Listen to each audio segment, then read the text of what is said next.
Welcome to Board Gamers Anonymous, the podcast of board gamers and the insane fun we have at the table together. This is Chris. And this is Anthony. And this is episode 262, New York Toy Fair Hotness. We'd like to thank all of our Patreon backers for helping us bring you a brand new episode. All right, Anthony, we are back, and this time back in New York, or close enough. You were back in New Jersey, so we were just a stone's throw away from the New York Toy Fair, and there was a lot of hotness this year. Yeah, no, it's funny. Like, you think Toy Fair, and you think, well, there's going to be Hasbro, there's going to be, all the party game people, but there's some decent representation by legitimate hobby board games. So our friends over at BGG, of course, are there and previewing everything because we unfortunately don't have the many thousands of dollars it costs to go to that show. We can certainly watch from abroad and share our thoughts on the games that have been announced or that were further previewed, some of which we've talked about in the past, but it's a lot of good stuff. Yeah, we were at Dreamation 2020, so not terribly far from the New York Toy Fair, but we know several people who were there, and unfortunately they would not pack us in with their luggage to sneak us into the fair, but I don't know, maybe next year. Yeah, no, I got a plan. I'm going to make it happen. These guys are really big toy podcasters. They're awesome. You stick them by your kids' games, and they'll talk about them for hours. It's not creepy at all. It'll be fine. Well, we have to kind of fake it to get into the fair, so, And I mean, let's be honest. Is there a toy that we could not talk about? Seriously, come on. Toys, yeah. Heck yeah. Toys, games, video games, puzzles, Jenga, I'm fine. All those years that we wasted in gaming and gaming-related content and material, actually, it'll come through for once. So, for example, my sister recently posted that they are reprinting Mole Madness, which I played with her as a kid, and I could totally give a full review of that. So, if they did kind of pop us in somewhere, I would certainly be able to cover everything out there in gaming. So who knows, maybe next year. All right, that's what's going on with BGA. But now we move on to my brand new favorite feature, Anthony. It's Hey, Anthony, remember that Kickstarter that you didn't back? Oh, come on. This feature sucks. Get rid of it. It's what the listeners want, man. Probably. We've tortured them for years, and now it's your turn. So yeah. Remember that Kickstarter that you didn't want to back, Anthony? Well, it added a lot more stuff. So, hey, Marvel United, let's see if we can get Anthony this week. And Anthony will let us know if and when he does hit a breaking point. So we've talked about this for the last couple of weeks. Chagrin. Marvel United CMON game is up on Kickstarter. And basically, it all comes down to the minis because the game itself, I'm sure, is fine for family fare. And if you do have a family that might be interested in this type of game, definitely check it out. But mostly the game is being kind of promoted for its fantastic chibi miniatures of the Marvel Cinematic Universe. And we've ran through this for the last 2 weeks. But as I said, hey, Anthony, they added more stuff. Of course they did. Well, when we last left it off, they added She-Hulk, which seemed like it hit you a little bit. But let me tell you about the new additions and see if any one of these will actually push you over the edge. Anthony, they added Ghost Rider. Nah, it's okay. Howard the Duck. Oh, that's kind of cool. Okay. Drax. Well, I mean, just Drax. Well, how about Mantis? They also added Mantis. Okay. Okay. How about Falcon? Falcon's all right. Vision. How about Vision? Vision's pretty cool. I like Vision. Yeah, and they have him kind of phasing through a brick wall, so it's pretty awesome. That's really cool. Yeah. Yeah. And it looks like, at least at the date of this recording, Nova will be making an appearance as well, as long as it hits a stretch goal, which, Anthony, if you back it, it might hit the stretch goal. Do you work for CMON? Is that what's going on here? Is this like some native advertising, guerrilla marketing type thing that's going on? And you're just targeting me? What's going on here? It has nothing to do with all the miniatures that are standing behind me, but nonetheless, let's move forward. So not only at the Infinity Pledge level will you get the Marvel United game, but the Rise of the Black Panther expansion comes along with it. So Black Panther, Killmonger, Shuri and the Winter Soldier. That's pretty cool. Yeah, that's really sweet. It's nice to see they brought that in there because it's so big. We already talked about some of the optional buys before, but there is a couple of new super optional buys. So we just mentioned the rise of the Black Panther, but there is also Guardians of the Galaxy Remix, which includes Star-Lord, Groot, Rocket, Ronan, and Gamora. Yeah, there's the ones people actually want. I don't care It's about true. Mantis and Drax. Come on. Well, look, I'm gonna throw one more thing at you, and I think this might get you. There's an optional buy for an additional $25. Enter the Spider-Verse. Come on. We were literally just talking about this 2 days ago because they have like Venom and all this stuff, and they're like, well, they got to have Spider-Man eventually. Like, oh, it'll be an optional buy. Like, probably. And it is. Come So on. for an additional $25, you get Spider-Man, Miles Morales Spider-Man, Ghost Spider, which I believe is Gwen Stacy from the Spider-Verse, Green Goblin, and I think this might be the thing that finally breaks me, Spider-Ham. Oh my gosh. What are they doing? Why? It's so good. All right, so check back next week when we will have our final. Hey, Anthony, guess what they added to Kickstarter? And let's see if Anthony was able to push back the acquisition disorder for Marvel's United from Simon. All right, Anthony, so that's what's going on with your current torture for this week. Let's get on with our own acquisition disorders. What do you have up? All right. Yeah, I have a much less expensive Kickstarter that doesn't have all the miniatures to drive me absolutely insane. Here's the thing. I'm just going back a little bit. If I actually had time to paint and actually did that regularly, I would have already backed this. But I'm trying to remind myself that it never actually happens. I don't paint the things. Stop buying things you're not going to paint. Remind me. Please remind me. Come on, man. Help me out.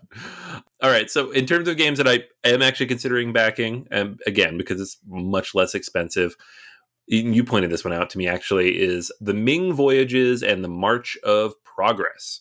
This is a new kind of dual Kickstarter from Two Tomatoes, and it has a couple of new, what they call them pocket campaign small box games.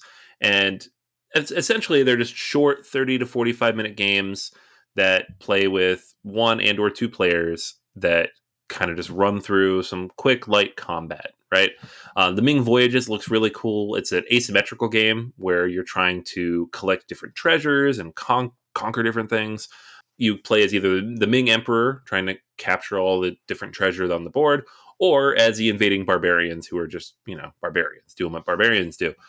There's a solo mode on this one, which looks pretty interesting. And you just kind of go against an AI version of those barbarians. It's kind of has the tiny epic approach of just jamming a whole bunch of stuff into a tiny little box. So it's like 54 cards and a bunch of wooden bits, some dice, all sorts of stuff, right? And it's 18 euros. So, $20 or so. Pretty good. The second game, which actually looks, despite not having the solo, looks a little bit even more interesting. And I think you said the same thing, and we agree on this. That's the March of Progress. This is a 2-player war game, and it comes with multiple different scenarios, as any good war game does, and covers a variety of different time periods from all the way back to the 30 Years' War through the World War II. So your goal in the game is to kind of control different countries through all these different cards you're going to play out. But it's not that many cards. It's fairly tight, fairly limited in terms of how much goes out. You only have a small number of meeples, a few cubes, and some dice, and you play out these big epic scenarios for all these different wars. It looks cool. I mean, I'm all for the big war games. I love them, and I'm excited to play them, but this is way more accessible than something like a block war game. And so I am seriously considering backing both of these. The Ming Voyages probably more because it has the solo play, and the March of Progress just because I love the idea of a 30-minute war game that I can play with two people. So it's on Kickstarter now. It's up for another 19 days. It's about I don't know, 95% of the way to its funding goal. So by the time you hear this, it should be funded. But it's, some nice, light, quick wargaming that you could add to your collection. So check it out. The Ming Voyages and the March of Progress. Nice. So not only going to get you to back a ridiculous number of miniatures, but I'm also going to get you to back 2 little tiny miniature games. Yeah, no, this one's easy because it's what, $30 for 2 games. I'm all about that. The stupid Marvel thing, it's up to like $200 at this point. So I don't know about that. Well, they got to fund their movies some way, man. And that's all I'm saying. Yeah, no kidding. All right. So a Kickstarter that I'm looking at is called Gladius. Bet on and rig the gladiatorial games, and it has artwork by Cheryl Young. Now, what Gladius is a game that I talked about way back when called Cheaty Mages. Basically, the two games do very similar things. In Gladius, you will have some really sweet artwork, and it has something a little different. You're going to be able to pick a specific player power, and that's going to give you a special effect throughout the game. And it's going to come with its own deck of cards, which are pluses and minuses, some which will be hidden, some which will be active when you play them right on the spot. And you are going to play those powers in order to, again, mess with the gladiatorial battles. And based upon what pops out at the beginning, that round, then it's going to judge either attack or luck or defense. And you're going to play your cards. You're going to mess around with what happens. And you're going to bet on who you're going to think comes in first, second, and third. And then after a couple of rounds, that's pretty much it. So if you play Cheaty Mages, which is pretty much this game, but with special player powers, you might enjoy Gladius. And I definitely am going to take a strong look at this. This is something that is not too expensive. It's about $25 US plus shipping. And, it's a nice little filler game. I had Cheaty Mages to the table many times with many different gamers. Everyone seemed to enjoy it. So if you haven't got a chance to pick it up, Gladius will be available until Thursday, March 19th. And definitely check it out. All right, so that's everything for our acquisition disorders. Let's get on to the games that did hit the table this week. Let's talk about our at the tables. And we'll let you know if those games are a buy and you should run out and pick those games up. If those games are a play and you should sit down and play them. If those games are a dodge and you should run as fast as possible, like Anthony wants to do from all the chibi miniatures. Or if those games are a burn and you want to avoid them at all costs.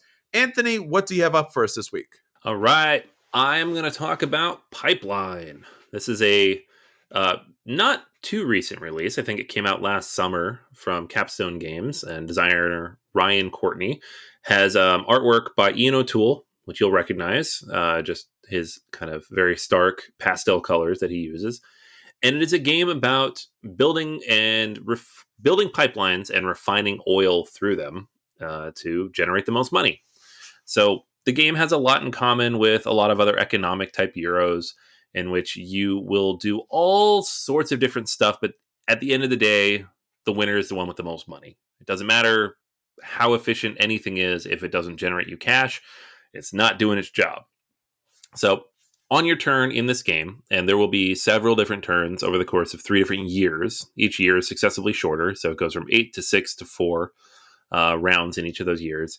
You will take one of 8 possible actions. And there's a couple of other optional things you can do as well. So in the middle of the board, you have this modular setup that has different action tiles on them. There's one to buy new storage tanks and pipelines. There's another one to buy new machines that'll help you refine your oil in the tableau that you're building. There's an option to purchase these cards that give you asymmetrical abilities.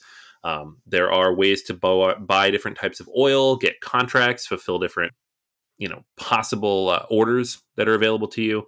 And the goal here is to build a machine, and that's really the central part of this game, is you're building a machine out of these pipeline tiles that will connect the 3 different colors of oil. So what you want to have in front of you is the longest possible routes of orange, blue, or silver, different types of pipeline.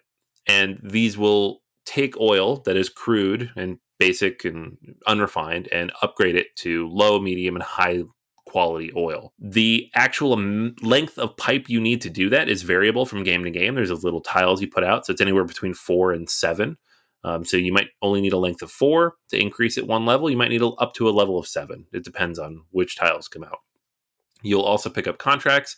The cool thing about the contracts, or not so cool, depending on how you play it, is that once you take one, you have to fulfill it every round for the rest of the game. You can defer it for a round, but if you don't defer it and you take it and don't fulfill it, you're going to take a penalty cube, and the penalty cubes become worth more and more negative money. So basically, once you get over 5 penalty cubes, you're losing hundreds of dollars at the end of the game. You've probably lost the game at that point. The markets are open in 3 different locations. So there's refined market 1, 2, and 3. Each of these corresponds to a different action that you might take. There's also a crude market, and you can buy crude from any of those 4 markets, but you can only sell into refined market 1, 2, or 3, depending on which oil you want to sell. But ultimately, what you want to do is build an engine that can refine oil very efficiently, ideally with some kind of machine on there to do it automatically at the end of your turn, and push oil up as quickly as possible on your personal player board. And this will make the oil, A, worth a lot more money, but B, kind of steamroll and self-fulfill itself to the point where you can fill contracts and orders and sell it back to the market and generate way more cash than your opponents. More or less the bulk of the game. There's these government tiles in the middle of the board, and when you look at the board, that's all you really see is all the tiles in the middle, but that's just one small piece. It's an option for you to take to pull different tiles off the board and help build out your tableau.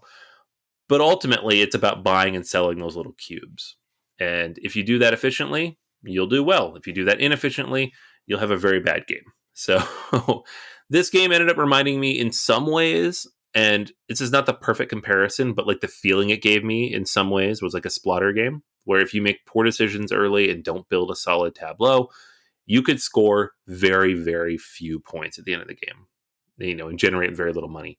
You could have a negative score in this game if you're inefficient enough about it. If you have to take loans or if you have to, throw away contracts that aren't fulfilled, you will take negative points, which can be kind of brutal. So it is one of those kinds of economic games. It's not as strict as those. There's some flexibility in there. You always have options. There's a lot of different actions you can take. It does have this weird, wonky mechanic with the upgrade cards where when you take one, which you have to purchase, of course, but you can, not only do you block that column of cards, so nobody else can take that card this year, but you can block another one, and you can purchase another one. So in one action, if you spend enough money, you can block 3 of the different types of cards out of 5, which is weird, and none of us could really find a good reason why they do that. It's just a weird mechanic that I don't quite understand. I guess it balances out that you're taking less actions on the board and with your tableau because you're taking these cards, but I don't know. It just feels weird that some people just will never get the asymmetrical powers in the game as other people have all these overpowered abilities. It is what it is. It's part of the game. I really, really like the puzzle element. I really enjoyed trying to figure out how to most efficiently move my oil from point A to point B to point C to point X, and fill all those tanks that I was generating. There are variable endgame scoring conditions in the game as well. So these cards will come out in the beginning of the game, and you always know what they are, but they will determine kind of what you try to go towards throughout the game. That was pretty fun. In general, I really enjoy this game. Full disclosure, this one's part of my 10 by 10 for the year, and we've played once as part of the 10 by 10, which is kind of like a rules refresh for everybody. But I will be playing this 9 more times in the next 10 months. So I'll probably kind of touch back on it in the months to come and tell you how we're doing and kind of what we're discovering and what works and doesn't work about the game. But my initial impressions are very strong play. I can't quite give it a buy just yet, just because that card mechanic's a little weird. I don't know why it's like that. And the game itself can be a little rough in terms of fully understanding what you're trying to accomplish and doing it in an efficient way. Again, it's possible to start the game and just completely mess it up and not score really much of anything throughout, which a lot of games have. and it's never very much fun. So I don't personally mind it too much, but it just makes it a hard recommendation for me. I do like to keep that in mind when considering these things. So Pipeline's very strong play. I like it a lot. I do own a copy. I'm happy I do. And I'll come back to this in the months to come and let you know how that opinion kind of evolves as we play through it. I unfortunately have not gotten a chance to play this. I know a couple of people in local game groups have hit a brick wall. Some of them liked it. Some of them have been utterly confused by it and want to come back to it. So this actually might happen for me at some point, but I'm not I'm not sure what to think about it yet, just because it seems like a very different type of game from Capstone Games. Yeah, it's a funny one because it is a heavy economic game, but then you're building this little puzzle, right? Which it seems incongruous, but it does work. I mean, they do kind of flow together. I would be very interested to hear what your opinion is of this because I have no idea what you'd think. It's puzzly, but also a tableau builder at the same time. I'm like, I don't know. I don't know what happens here, but I do like it. I do like it so far. Well, a game that I was able to get to the table is called Space Explorers. This came out in 2017.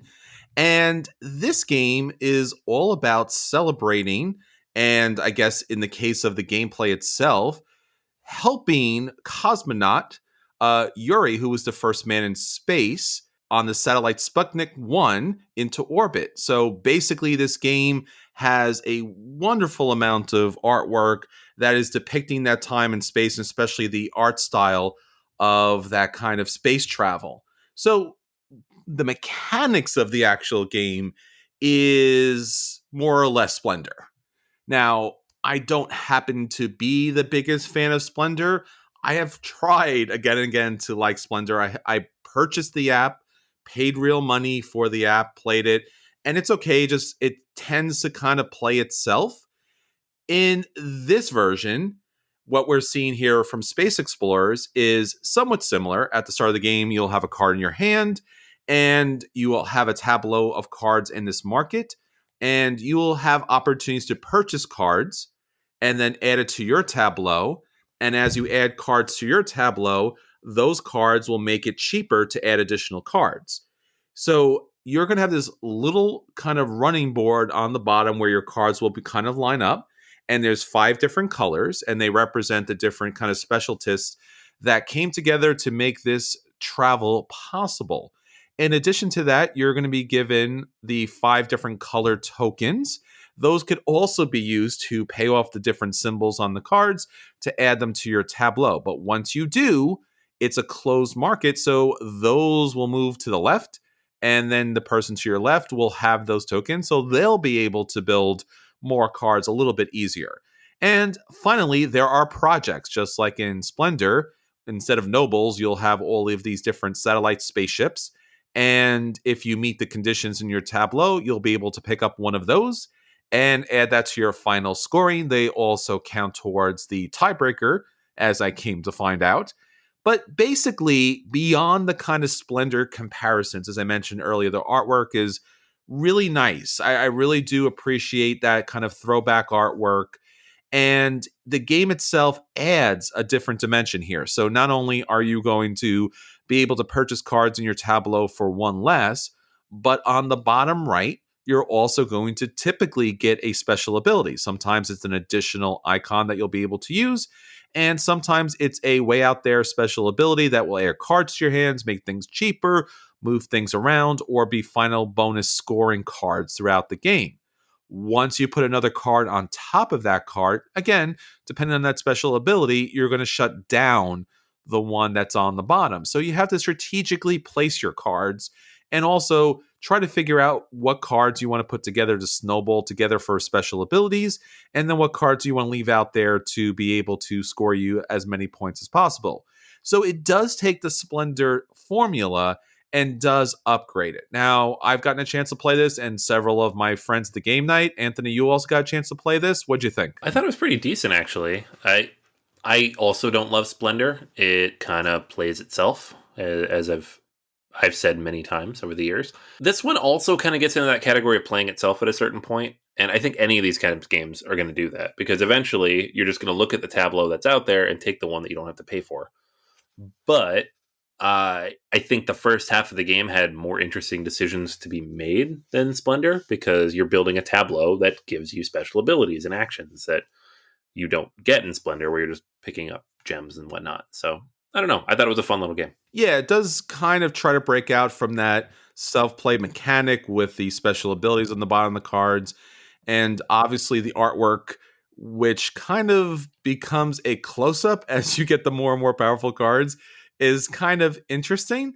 So, for Space Explorers, I'm going to give it a play. I think that it does have a bit of gameplay that's slightly different enough from Splendor that it'll actually see table time if Splendor is not the game for you, or if Splendor is the game for you, but you want something a little more complex, just a bit, then this also might hit your table. All right, Anthony, that's everything that's hitting our table. Let's get on to our feature review.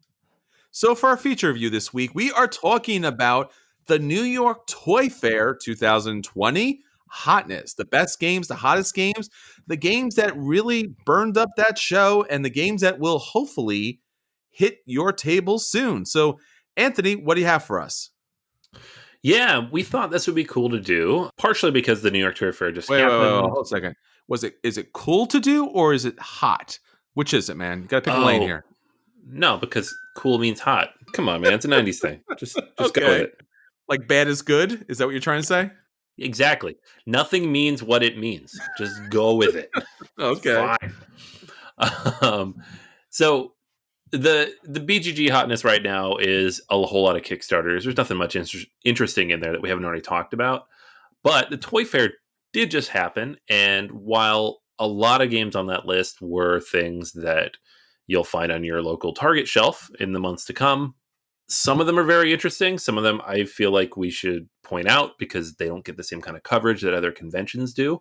And there are a few gems in there I feel like people might overlook in terms of information. So first on the list is the first and finally getting out there expansion for Targi.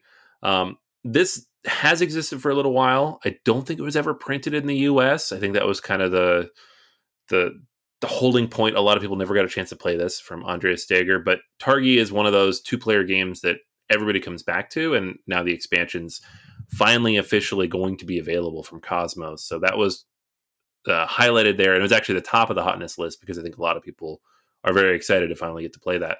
Another one that I mentioned previously a few weeks ago, actually, and that Chris, you and I got a chance to play just a couple days ago, is The Crew, The Quest for Planet 9. So the version we played was in German, but there's no text on the cards, so who knows, right? This one is coming out from Cosmos sometime this year in English, and I'm super excited. What did you think of this one? I thought it was an interesting take on trick taking. And honestly, for me, anytime anything goes up into space, I'm on board. Yeah, it's a cool one. So I'm looking forward to it. I think the mission-based cooperative trick-taking thing there's nothing like mind-blowingly new in there, but it's still new and it does everything very well. So I think it'll do quite well when it releases. Another one from Cosmos that I think will do quite well is Andor Jr.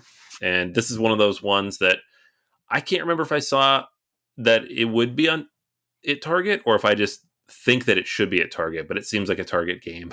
And it is a reimplementation of Legends of Andor, which is one of my favorite all-time adventure games because of its puzzly take on the genre, done for a younger audience. So age 7 and up, much shorter, like 30 to 45 minutes, but it still has your warriors and your mages and your rangers and all the cool fantasy tropes that you're used to.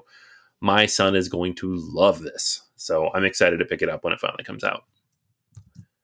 We have Azul Crystal Mosaic. We talked about this a little bit previously.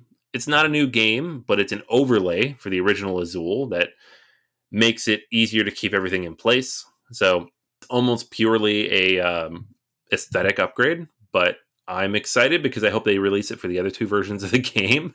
I don't really play the original Azul anymore, but I would gladly buy this for the second and third games in the series. We have Gollum, which is coming from 3 designers who I absolutely love. Flaminia Brasini, Virginio Gili, and Simone Luciani via Cranio Creations. This is one of those games that it just seemed weird that they had it at the Toy Fair, but Cranio was at the Toy Fair, so of course, they're going to bring all their stuff, right? It's an engine building game, and it is from the trio of designers behind Grand Austria Hotel, and it is based on the legend of the Golem in Prague from like the 16th century, I think. It's just such a cool idea that I don't know exactly how the game's going to play out. There's a lot of information about it if you want to learn more about it, but generally what you'll be doing is working to activate the Golem and take different bonuses in the city, obtaining clay to create new golems and grow your own, get artifacts that'll help you generate coins and buy gold, perform different spells by obtaining different types of mana, and the performing of additional actions by spending different kinds of the resources that you've picked up. So it seems like a decent Euro, and with just a unique, interesting theme placed on top of it. So I'm interested to see how it plays out, and hopefully it's a lot of fun. Bees. This is the new game from Next Move Games. And those are, if that sounds familiar, it's because that is the imprint with Plan B that does Azul and did Reef and other similar games. This is a first-time designer, I believe. He doesn't have anything credited on BGG, but it looks very pretty. Like design-wise, it's nice to look at. You have bees kind of moving around, securing nectar for the hive, trying to avoid other bees. It is obviously an abstract strategy game because it is from an abstract strategy company, but I love abstract strategy games, so this is definitely one I'm going to keep an eye on. That'll probably come out this summer sometime. We have SpyCon, which is a storytelling detective party game where you split up into different teams and take turns being the spy. So the spy's goal in this is to make the other team guess which costume they're wearing in a way that the opposing team wouldn't understand. So you have to be kind of clever about the different language you use. This one comes from Hobby World and designer Alexander Ushan, who previously designed Spyfall, of course, and Spyfall 2. So it's going to be kind of in that realm of games. Sidereal Confluence is getting a second edition, and that doesn't seem like much, but Sidereal Confluence is one of those games that came and just completely flew under the radar. Part of that is that it is a big, long game for 4 to 9 players, which is a crazy player count, that can take many hours to play, and it's purely about negotiating and trading resources with each other. So a very specific type of game for a very specific group of people, but also the components were really bad and it was kind of ugly. So that didn't help. The second edition promises to improve on a lot of those things. It's still from WizKids, so I guess we'll see how they do, but it can't be much worse than that first edition, which I've seen, and it's not pretty to look at. Namiji, we've talked about before. This is the sequel to Tokaido from Antoine Bauza. It's more about fishing than walking the Tokaido road. I liked it a lot. I know there's been some mixed feelings about it because it is just kind of Tokaido reskinned, but I do feel like it adds some interesting new mechanics. So excited to see this one when it comes out. Enigma from Crowd Games and Sergei Prichula. This is a bluffing and deduction game about cracking the Enigma code and kind of the famous work of the British code crackers during World War II as part of their efforts in bringing down the Nazis. I don't know. I mean, hidden role games aren't my thing. Memory games aren't really my thing, but the theme is really interesting. And depending on how it's done, it could be an interesting game. We have Fallout Shelter, which Fantasy Flight Games showed off. So this is the second Fallout game they're releasing, and it is based on not the Fallout series of games, but the mobile game that Bethesda made called Fallout Shelter, in which you're just kind of managing your little people in a big old kind of constantly moving shelter of your own. Honestly, I wasn't super intrigued by this when they first announced it, but it does have some interesting worker placement mechanics mixed in. And while it doesn't look like it's the heaviest game in the world, it could be a little meatier than what we saw in the Fallout board game, which I was thoroughly unimpressed with, despite really liking the theme behind it. So I will keep my eye on this, because if it's better than that, it might be worth checking out. We also have a whole bunch of new exit games. We all know what the exit games are, but I think there's 5 or 6 new ones that were announced or shown, at least at the show. Four Gardens was shown by Korea Board Games, which is just a beautiful looking game with a 4-story pagoda in the middle of the table that kind of represents kind of the core mechanics of the game there.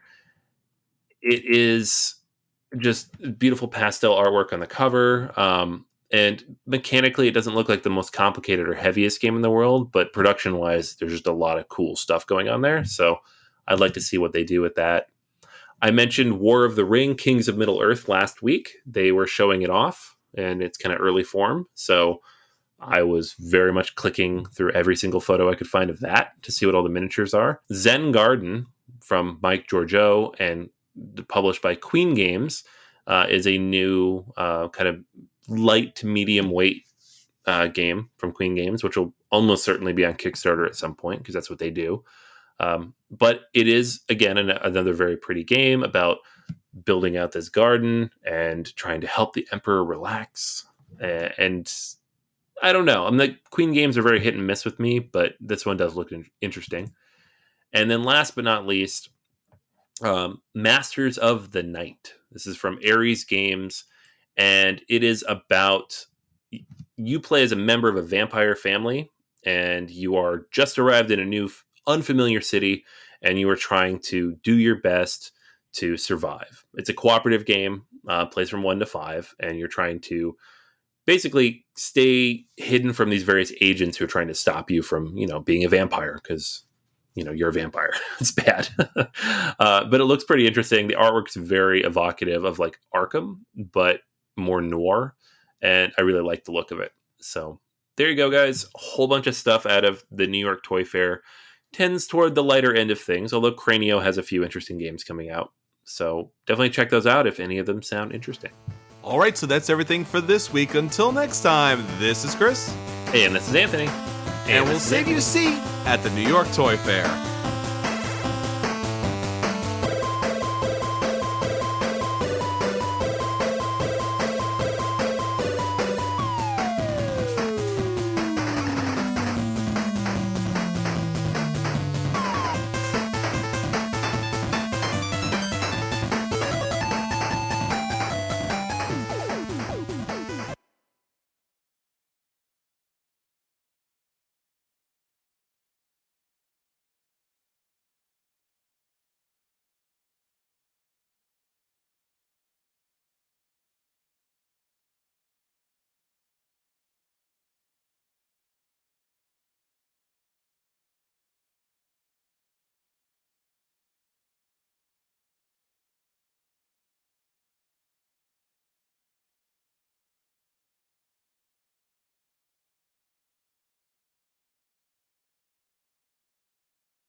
All right, so that's everything for this week. Until next time, this is Chris.